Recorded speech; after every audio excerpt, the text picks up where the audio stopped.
Saudações a todos os ecatinos e ecatinas. Para quem não me conhece, eu sou Natasha Nakita, alagoana de Maceió. Sou professora de História, membro do Covenant of Hecate, sou pesquisadora da tradição hecatina brasileira e estudo especificamente sobre o culto Hecate aqui no Brasil. Sou também simpatizante da ciência das religiões e sou também sacerdotisa da grande deusa Hecate. Em comemoração ao Agosto Hecatino e como parte do meu sacerdotal, eu vou trazer um vídeo aqui para vocês que vai falar um pouquinho sobre a cidade de Stratoniceia, vai falar sobre a relação íntima que essa cidade tem com Hecate e com o santuário de Lagna.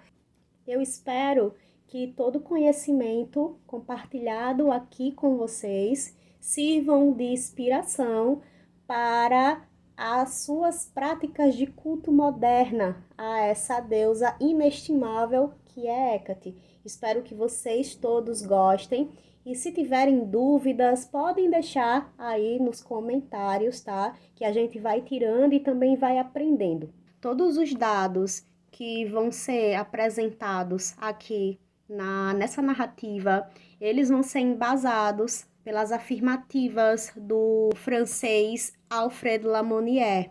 Ele fez um estudo sobre todas as cidades e todos os cultos que eram praticados ali nessas cidades durante a antiguidade, no período arcaico e clássico, helenístico também, e ele fez aí um livro no ano de 1958, tá? Então essa vai ser a minha fonte principal, utilizada nas minhas pesquisas sobre Stratoniceia e Lagna, e também eu vou utilizar muito aí pela Christina Williamson, que também vai ser uma pesquisadora renomada e que vai fazer um trabalho muito pertinente sobre as festividades que aconteciam nas cidades ali, região da Cária. O último trabalho dela é de 2023, então é bem atual.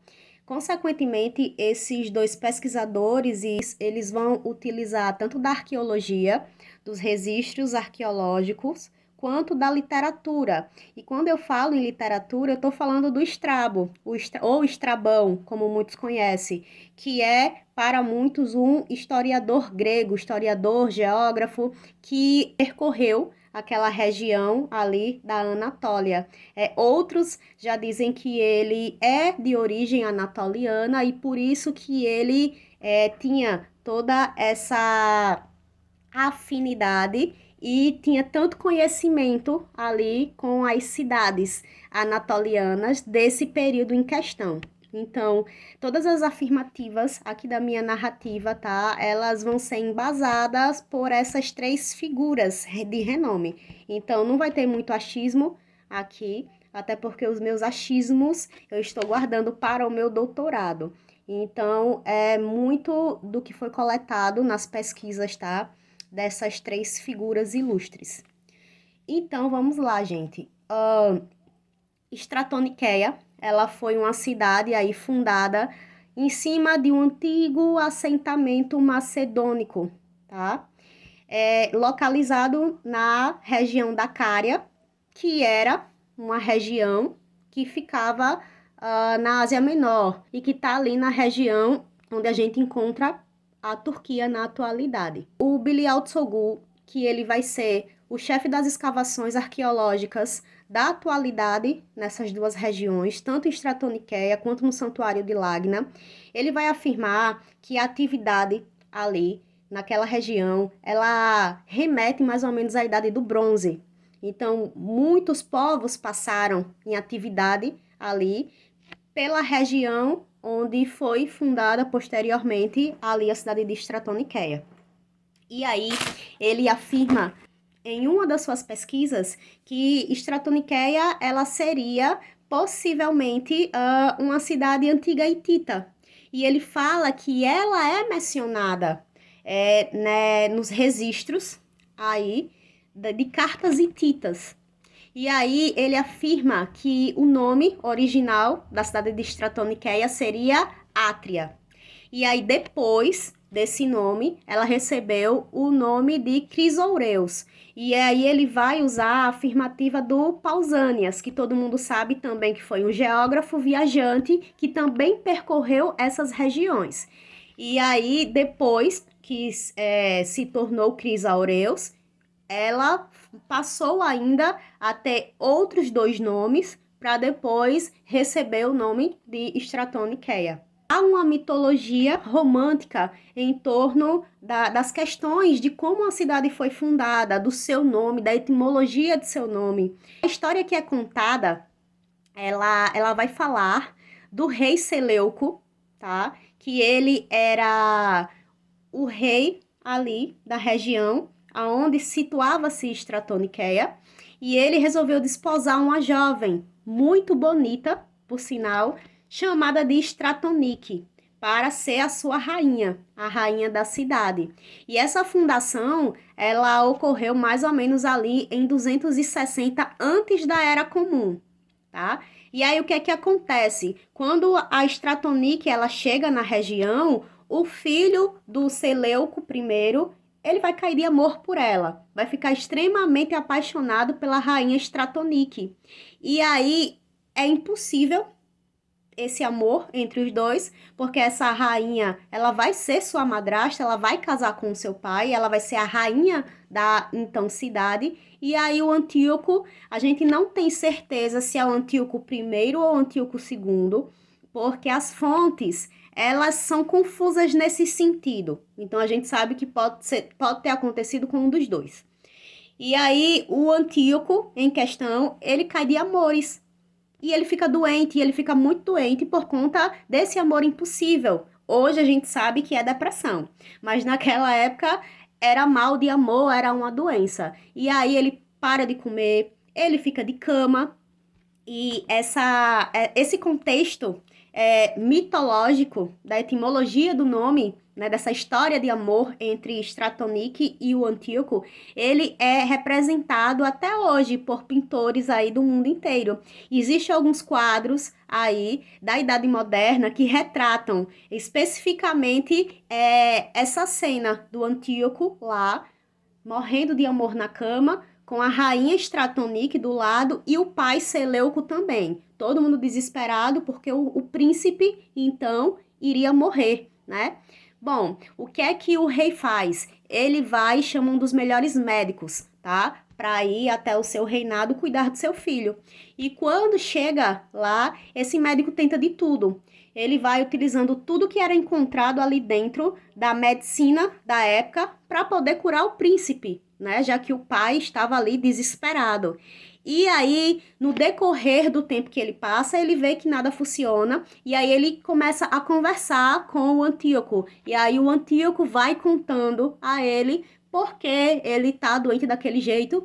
E aí o médico, ele tem a ideia de atestar ali a doença do Antíoco como mal de amor.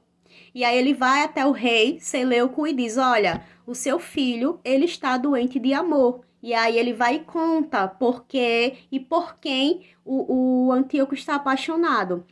Sabendo que o seu filho, o jovem príncipe, está apaixonado pela rainha Stratonice, o Antíoco, que ama o filho mais do que tudo, mais do que o seu próprio reinado, decide abdicar primeiramente do trono para transformar o filho em rei e acabar com o casamento. E aí a Stratonice, ela é dada ao Antíoco como rainha. E aí eles casam e se tornam uma linda família. E o que é que o Antíoco faz? Aquela cidade ali que foi recém-fundada, como prova de amor à rainha Stratonice, o Antíoco vai lá e batiza a cidade com seu nome. E a cidade, que até então tinha outros nomes no decorrer da sua história, de sua fundação, ela passa a se chamar Stratoniceia. Sinal, vai ser um dos nomes que vai perdurar até os dias atuais. Então, essa é a história da fundação aí da cidade de Stratoniceia, que é muito interessante. Bom, esses reis seleucos, né, até então o Antíoco, que estava ali no trono, eles adornaram ali a cidade com os prédios mais bonitos e mais ricos possíveis. Então, a cidade ela passou a ser uma das cidades mais bonitas da região. Stratoniceia, inclusive, ela vai ficar conhecida principalmente no período imperial, um pouco depois desse contexto, como a cidade dos gladiadores, tá? As escavações arqueológicas descobriram muitos túmulos de gladiadores, e nesses túmulos se tem a história desses gladiadores, os seus feitos, as suas derrotas, tudo ali escrito em seus túmulos. O professor Bilial Tsogu, ele afirma que foi encontrado uma média de 20 túmulos desses gladiadores e que também foi encontradas ruínas desse ginásio onde esses gladiadores eles combatiam. E quando eles combatiam, acabavam fazendo parte ali da história da cidade, quando eles eram vitoriosos. Inclusive, meninos, eles eram levados até esse ginásio para ter treinamento, tá? Tanto moral, ético, quanto de guerra para poder lutar ali nas arenas do ginásio. Então, isso aí que eu tô falando é um pouquinho mais à frente, já vai ser num período imperial, mas é uma marca, ficou uma marca muito grande na cidade. Depois que a cidade foi fundada, que recebeu esse nome aí de Stratoniceia, ela foi entregue a Rhodes, mais ou menos em 201 antes da Era Comum. Depois que ela passou pelas mãos de Rhodes, a Stratoniceia aí ela vai ser declarada livre por Roma. A partir desse contexto da libertação de Stratoniceia, ela vai conseguir aí cunhar as suas próprias moedas, e isso vai mudar totalmente a configuração de Stratoniceia, porque a partir do momento que ela cunha as suas moedas, ela começa a ter um poder econômico independente.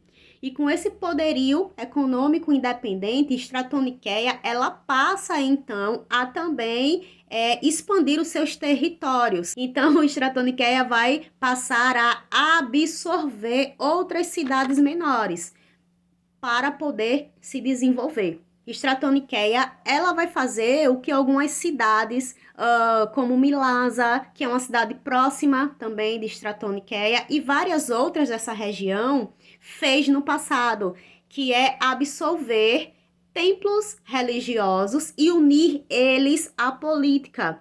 E aí existem dois templos, dois santuários que são próximos a Stratoniceia, mais ou menos 8 a 10 quilômetros. Vai estar o santuário de Hécate, em Lagna, que vai ser um templo menor. Ele vai ficar ali no município suburbano de Coranza. E é um templo, é um santuário pequeno, bem diferente do que a gente conhece hoje, quando a gente olha para as ruínas do santuário de Hécate em Lagna. E aí a Stratoniceia vai lá e absorve esse santuário.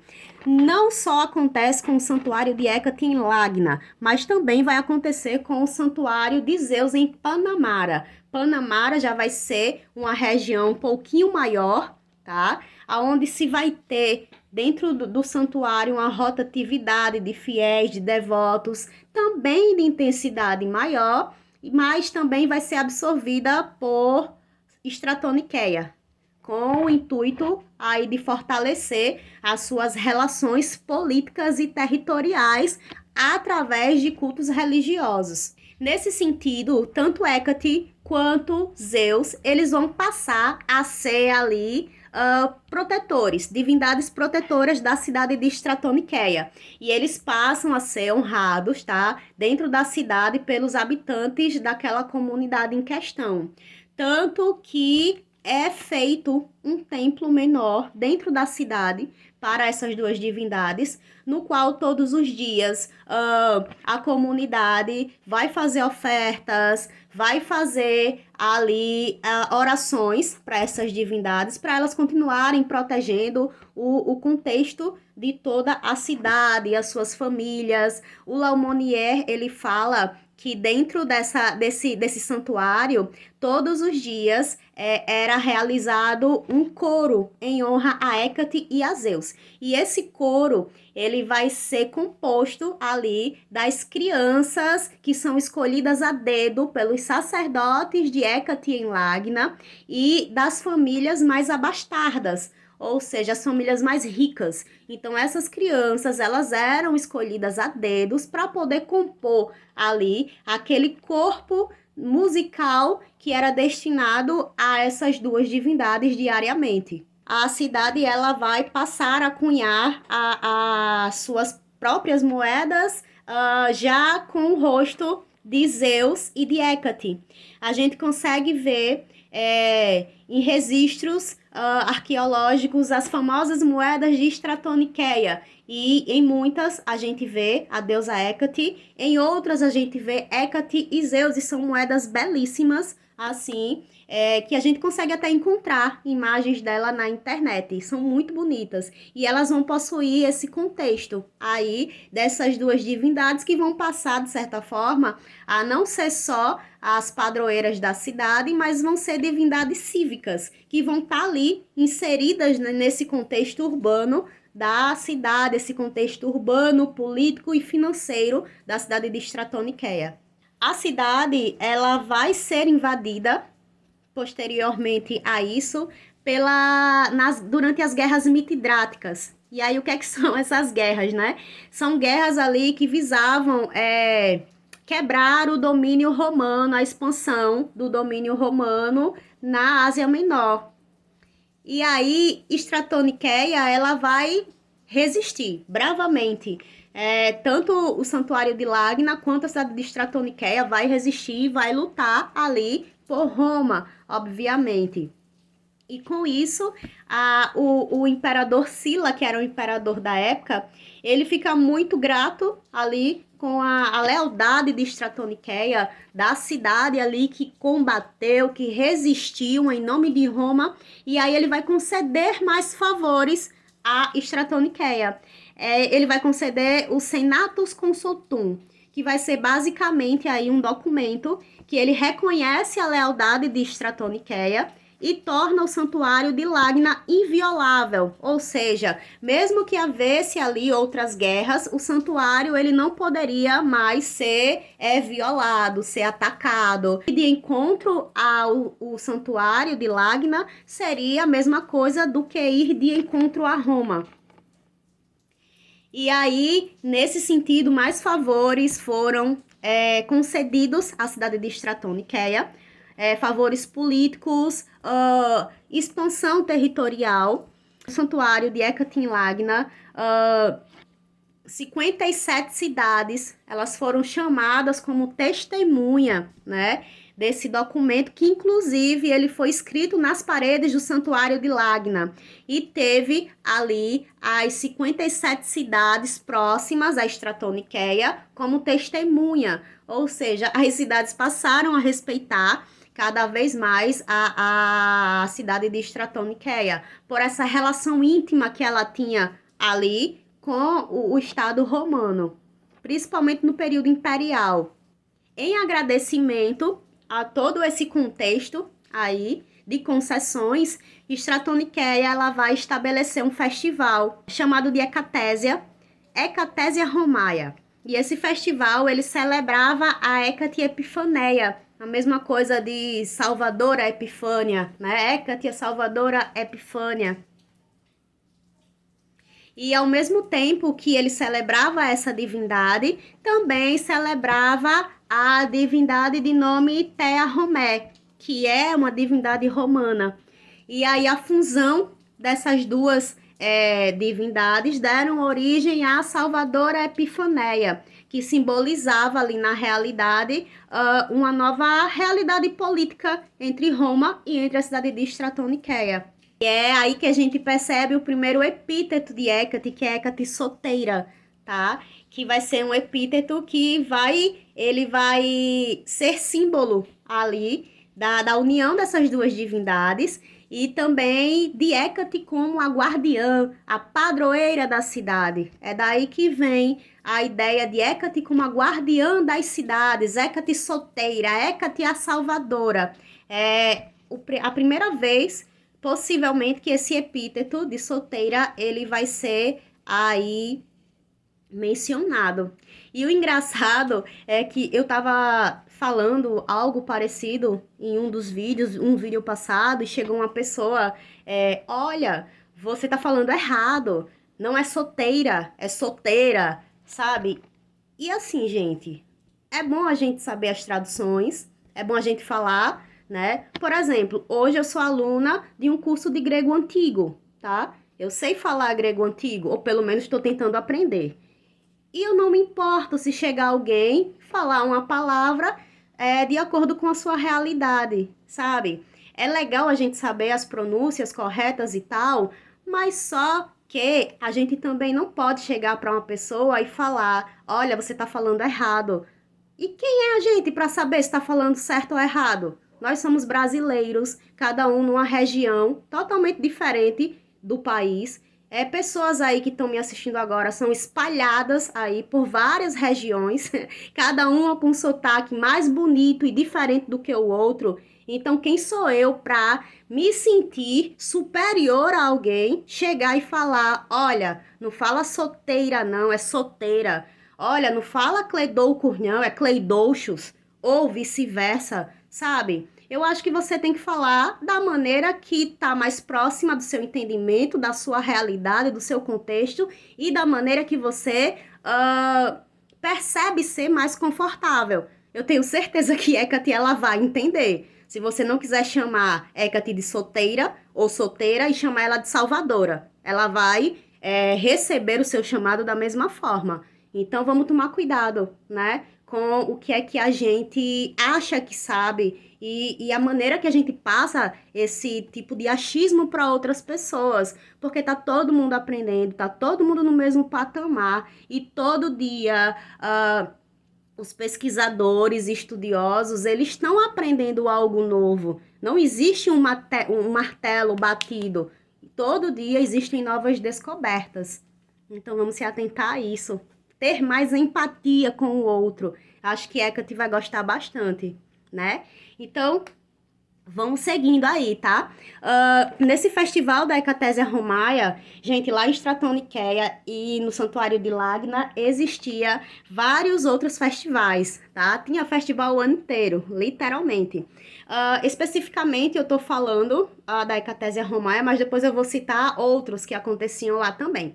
E o bacana é que nesses festivais acontecia muita coisa legal. Acontecia jogos, acontecia a música. A música, ela vai ser um elemento, assim, de fundamental importância dentro desses festivais. Então, existia concursos de poesia, concursos de música para a deusa, para dividir entre a comunidade. Então, era muito bonito, era uma alegria muito grande, né? Nesse sentido, esse festival em específico, que é o Hecatésia Romae, ele acontecia de 4 em 4 anos, tá? Ele ficou acontecendo aí de 4 em 4 anos e também acontecia a famosa procissão das chaves nele, tá? Só que essa procissão, ela vai ser oriunda do Cleidos Pomp, que já é outro festival que eu vou falar um pouquinho mais na frente,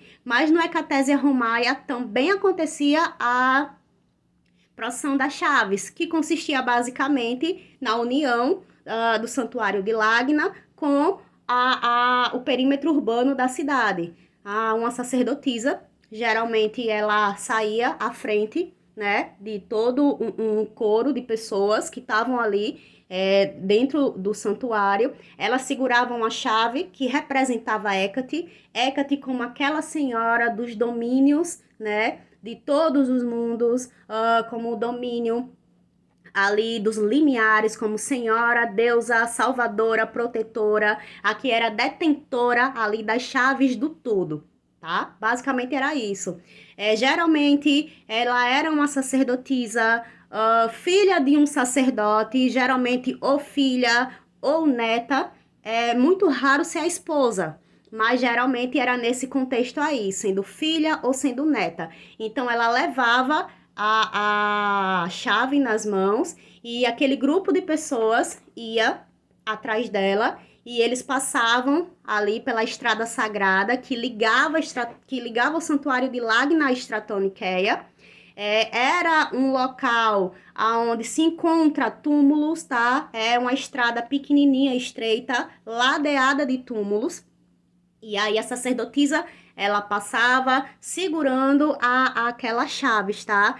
Um adendo que eu quero deixar bem claro aqui é que as sacerdotisas, diferente do que é uma sacerdotisa na atualidade, que é uma mulher livre, empoderada, que tem voz ativa, como eu tô tendo aqui para compartilhar esse pouco de conhecimento com vocês, livre, o contexto sacerdotal de Israel, ele estava mais relegado à figura masculina, tá? É o que o Laumonier chamava de padres, tá? Padres relacionado a sacerdócio.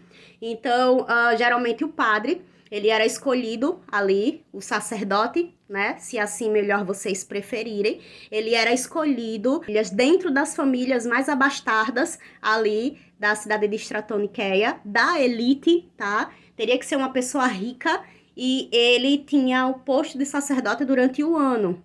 Então, a sacerdotisa, ela tinha um papel secundário. Quem era essa sacerdotisa? Ela já seria a mulher dele. E o que é que ela fazia no santuário de Lagna? Ela fazia poucas coisas, papéis mais insignificantes ali. Ela não tinha a voz ativa, ela não tinha... ela não poderia opinar na política, nas decisões administrativas. A ela era relegado pequenos afazeres, tá? Ela era subordinada à figura principal, que era a figura masculina. Então, a sacerdotisa, ela era a mãe da sacerdotisa que a gente chama de Cleidóforos, que era a mocinha, né? A menina que carregava as chaves até a cidade de Stratoniceia. Significa algo como ajudante, serviçal. Ela geralmente era a mãe ou a avó dessa menina, dessa auxiliar, e ela fazia pequenas tarefas, como organizar a limpeza do santuário. Em épocas de festividades, como a própria Catésia Romaia e outras festividades maiores ou menores, ela era aquela que era responsável ali pela distribuição de óleos para a população, para os visitantes. Era ela que preparava os banquetes, que organizava ali a distribuição dos banquetes. Era ela que também organizava a questão da distribuição de dinheiro também, que era realizada para os visitantes ali desses festivais. Por isso a importância do sacerdote ele ser rico, ele vinha de uma família rica, porque era ele que custeava ali todos esses eventos que acontecia tanto no santuário de Lagna quanto na cidade de Stratoniceia, tá? Então essa era a importância deles serem escolhidos aí das famílias de elite. E outra informação muito interessante que eu pude extrair do Alfredo Lamonnier é que os sacerdotes, eles colocavam nas paredes do santuário seus feitos. Eles escreviam, olha, eu no meu mandato eu fiz isso, isso, isso e isso. E aí ficava meio que uma disputa em quem fez mais. E no meio disso tudo, dessa pompa toda, dessa briga de egos, quem se beneficiava era a população mais pobre e também os visitantes. Então, eu vejo essa ação de forma positiva. O Lamonnier, ele vai identificar uma média de 250 sacerdotes, tá? Que ficaram ali à frente do santuário de Hécate em Lagna. E é possível encontrar registros aí desses feitos nas paredes do santuário, né? Isso é atestado pela arqueologia, foi encontrado. Então, isso é muito interessante também. Lá em Lagna também existia um bosque, que era o Bosque Sagrado, que ele era permeado ali pelos eunucos de Hécate. Para quem não sabe, eunuco é um tipo de sacerdote que não tem tanta influência e que ele é castrado, tá? Então, a masculinidade dele é oferecida à divindade em questão, que no caso aqui era Hécate. No decorrer da história, Várias outras divindades do mundo antigo também possuíam sacerdotes eunucos, como Ártemis e outras, tá? Então, Hécate também tinha ali os seus eunucos e eles tomavam conta ali desse bosque sagrado. E o interessante é que nesse bosque eram plantadas, tá, árvores frutíferas e também eram criados animais. Esses animais, eles eram colocados à venda no mercado que existia dentro do próprio Santuário de Lagna. Quem já teve a possibilidade de ver o santuário, consegue perceber que ele tinha uma dimensão muito grande. Então, também tinha-se, de acordo com Alfredo Lamonnière, baseado nas atribuições de Estrabão, também se tinha ali um mercado no qual se vendia ali animais.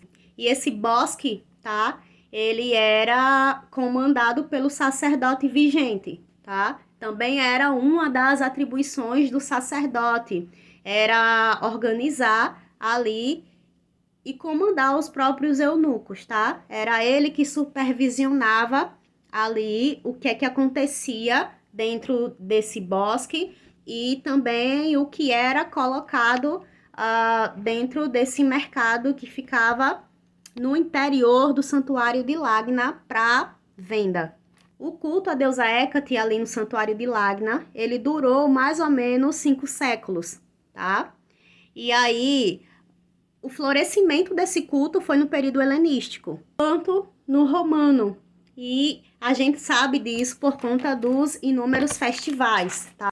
O primeiro festival que eu trouxe aqui foi o Triacardes. Esse festival, ele acontecia no dia 30 de cada mês. E ele era dedicado a Hécate e também aos mortos. O festival é a Genetélia, que também acontecia para outras divindades, mas nesse contexto hecatino, tá? Ele era anual, lá no Santuário de Lagna, e ele estava ligado ao nascimento da deusa. Não se sabe, eu não consegui encontrar a data específica, ou se tem alguma ligação com o 13 de agosto hecatino. Como eu falei, é uma festividade moderna, da qual existe muita especulação. Mas lá no Santuário de Lagna era diferente. E aí o terceiro festival que eu vou trazer é o Cleidos Agog, que era o grande encontro, acho que era o festival mais badalado da época, né? Um grande encontro geral, acontecia de forma anual, e aí sim a atração principal desse festival era a procissão das chaves, que, como eu falei anteriormente, representa ali o domínio de Hécate sobre os limiares, sobre a vida, sobre a morte, sobre a proteção. Vem depois disso a Hecatésia Romaia, que eu já falei, que é de 4 em 4 anos, né? E estabelece ali essa ligação entre Hécate, Stratoniceia, Lagna e Roma. E nesses festivais, ambos tinham muita festa, muitas pompas, muita música, muitos jogos, muita dança e aí virava por vários dias, tá? Não era só um dia. Inclusive, quando a procissão das chaves, ela chegava até Stratoniceia, as pessoas ficavam um momento lá em devoção, faziam algumas oferendas e depois essa procissão ela retornava ao santuário de Lagna. E quando chegava ao santuário novamente, dava-se início ali às comemorações. E essas comemorações durava dias. E aí vinha distribuição de azeite, distribuição de dinheiro, de óleos, alguns sacrifícios. Outra informação bacana são os elementos de culto que a gente pode fazer essa relação entre o antigo e o moderno, tá? Os elementos de culto antigo que a gente encontra em Stratoniceia e no Santuário de Lagna e que, de certa forma, eles vão ser ressignificados para o culto moderno. O cão é um elemento aí de importância dentro desses festivais. A questão de sacrifício dos cães, tá? Ele era sacrificado em honra à deusa Hécate, tá? Ele se tornou, na atualidade, também um símbolo importante de correspondência à deusa. Tanto que, se você prestar atenção, você, devoto moderno de Hécate, Geralmente, quando você está fazendo um ritual, quando você está acendendo uma vela, eu não sei o que é que acontece, mas os cães ficam enlouquecidos na rua. E assim, a gente remete isso à presença da própria deusa dentro dos ritos, na atualidade. Então, é algo que a gente ressignificou, de certa forma. Outra coisa, a distribuição de azeite, tá? Como eu falei, que acontecia nos festivais antigos, hoje nós, modernos, devotos modernos, a gente oferta azeite nos nossos altares para a deusa, a gente fabrica óleos com azeite como base, a gente se unta de azeite consagrado para a deusa antes de fazer alguma prática oracular ou qualquer prática relacionada a Hecate. Pelo menos é uma das práticas que eu mais utilizo. E assim sucessivamente. Então o azeite ele vai ser... ele foi, de certa forma, também ressignificado aí dentro do nosso culto moderno. A gente não sai distribuindo azeite para as outras pessoas. A gente vai lá e a gente utiliza dentro das nossas práticas pessoais.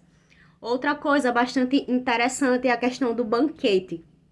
Quando eu falo em banquete, eu só penso no Deipnon. O Laumonier vai falar sobre os banquetes que eram realizados ali no interior desses festivais. Esse banquete, ele matava a fome de muitas pessoas que não tinham condições, porque não só existia a elite em Stratoniceia, não era só o visitante rico que conseguia ir até o santuário de Hecate em Lagna. Tinha pessoas pobres, tinha pessoas que não tinham o que comer, não tinham o que beber, tinham viajantes ali que passavam necessidade durante as suas viagens. Então esse banquete, ele era ofertado a todos, não existia uma distinção. Então todo mundo podia comer e beber.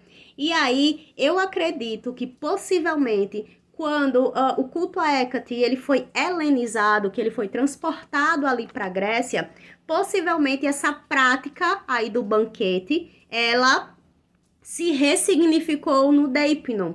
Porque o Deipnon ele vai ser uma prática grega e ele vai ser destinado a outras divindades. Não foi só Hecate, embora Hecate foi a que obteve mais destaque nesse contexto.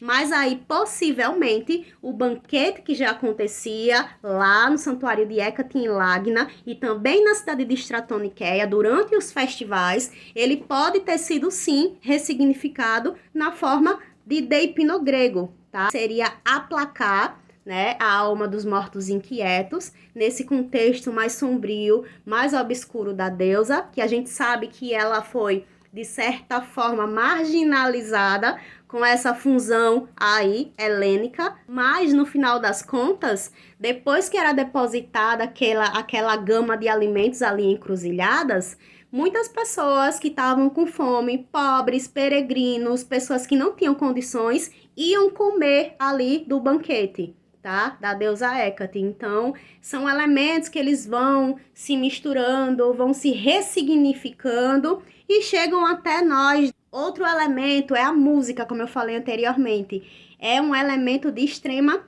importância, tanto na antiguidade, dentro desses festivais, quanto na nossa atualidade.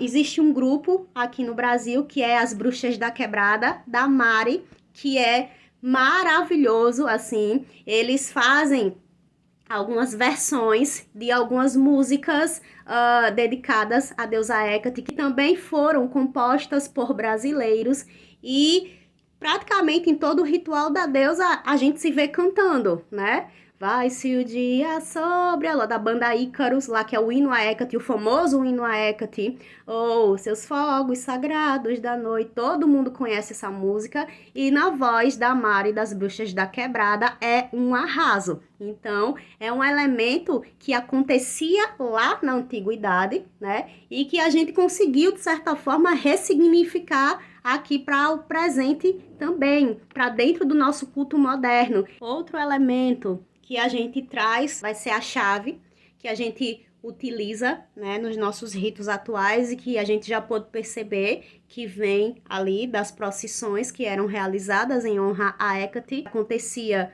no santuário de Lagna e ia em direção à cidade de Stratoniceia e também havia aquele retorno, né? É um simbolismo muito importante e a gente traz esse simbolismo das chaves e a gente traz também o epíteto de Hecate Cleidoucus, que é a guardiã das chaves, dos limiares, dos portais, das portas e vários outros contextos. Inclusive, gente, todo ano, tá?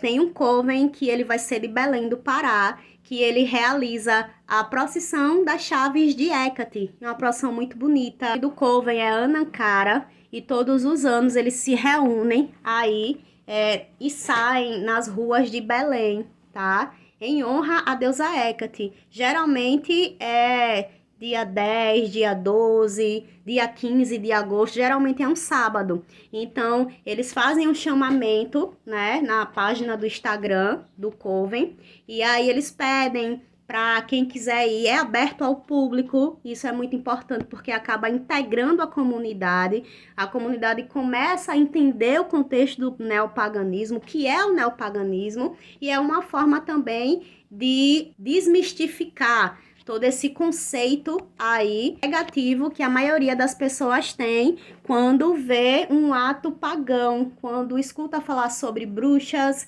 quando ouve falar em neopaganismo aqui no Brasil. É uma desconstrução, na verdade, que é realizada por esse coven durante essa procissão dedicada a Hecate. Então é muito bonito. Vai pessoas mascaradas, pessoas com véus, pessoas com tochas na mão. É lindo e eu quero muito participar um dia desse cortejo. Para mim vai ser uma grande honra. Vocês podem até acompanhar as fotos que eles tiram, são lindas na página do Instagram deles. E vem também das procissões, seguindo essa influência que acontecia em Stratoniceia e em Lagna, que eram as procissões dedicadas a essa deusa maravilhosa. A Christina Williamson, que é a pesquisadora, assim, de paixão que eu tenho, né? Uma das minhas maiores referências depois do Laumonier. Inclusive, ela utiliza a pesquisa dele, os dados colhidos por ele nas pesquisas dela. Ela fala que não se sabe exatamente o que foi que decretou ali o fim das atividades no Santuário de Lagna. A Christina Williamson, ela fala que não se sabe se foi um terremoto, aquela região ali, aquele contexto ali da Turquia tem incidência de muitos terremotos, né? Possivelmente neste período também tinham bastante atividade, ou se foi a conversão coletiva que a região sofreu ao cristianismo no século IV depois da Era Comum. Então, não se sabe exatamente o que foi que levou ao fim das atividades no Santuário de Lagna. Bom, as investigações arqueológicas dentro dessas duas regiões, elas iniciaram ali em 1891, tá? Liderados pelo arqueólogo turco Osman Hamdi, tá? Ele vai ser aí um dos mais importantes, tá? Arqueólogos turcos que deu início a escavações aí nessas regiões. Em seguida, as escavações elas foram retomadas na década de 60, especificamente em 1966 ali, pelo Yusuf Boysai, tá? E aí, a partir desse período, dessa década, começou-se a expandir as escavações e a abrangir coletivamente tanto a região de Stratoniceia quanto o santuário de Hecate em Lagna, tá? Então, as duas regiões foram ali anexadas mutualmente dentro das escavações, tá?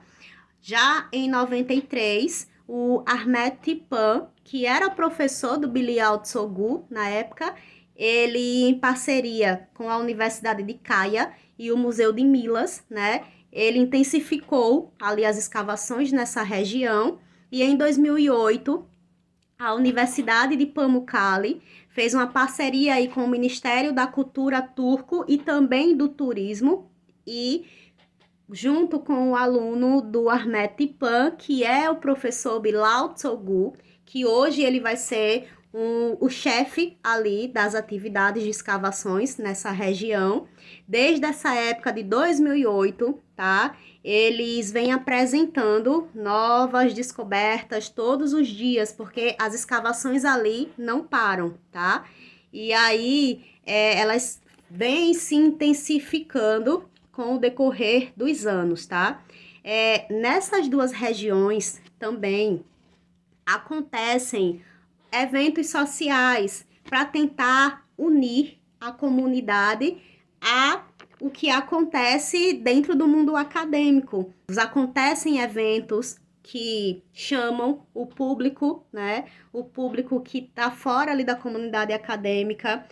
E aí tem orquestras sinfônicas que acontecem no ginásio, nas ruínas do ginásio. Então, são eventos belíssimos que acontecem nessa região. As escolas de ensino fundamental, elas também levam os seus alunos para conhecer. Eu já falei que é um local turístico que atrai pessoas. Stratoniceia e Lagna se tornaram locais turísticos que atraem pessoas de vários locais do mundo, pesquisadores, estudantes, devotos de Hécate, inclusive, estão frequentando essa região. As escavações, elas são realizadas por mulheres, tá? Que são contratadas ali, que fazem parte das mediações, que moram próximas ao sítio arqueológico.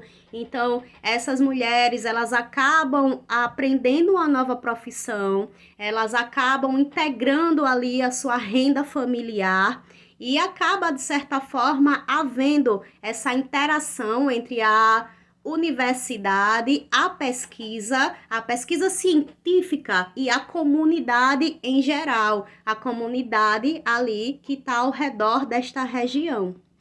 Espero que vocês tenham gostado, tá? De um pouquinho aí dessa pincelada que foi dada, porque tem muita coisa que eu não falei, o tempo é curto e que fica para uma próxima. Que vocês tenham um agosto hecatino maravilhoso e que possam aí desfrutar um pouco de conhecimento e agregar esse conhecimento às práticas modernas de vocês dentro do culto à deusa Hécate.